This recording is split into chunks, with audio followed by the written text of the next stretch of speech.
And John 17 tells us that Jesus existed. He's praying to the Father, and he's saying, Father, glorify me in your presence, which lets you know that Jesus doesn't do anything outside of the presence of his Father.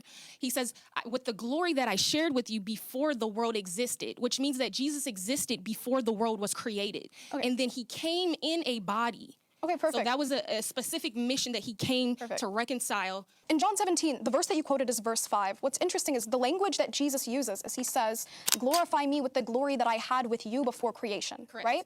We have a very similar verse because we see this language being used all over the Bible, before creation, before creation, before creation.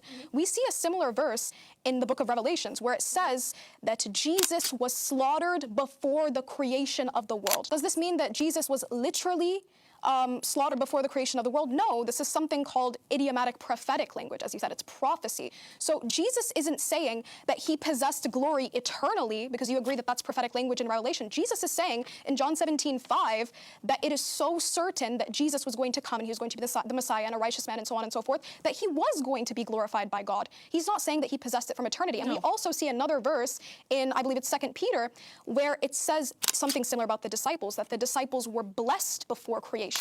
And it's very similar language to John 17:5, right? So we see this language all over repeated both in the New and Old Testament, but this doesn't mean that the people being spoken about are eternal.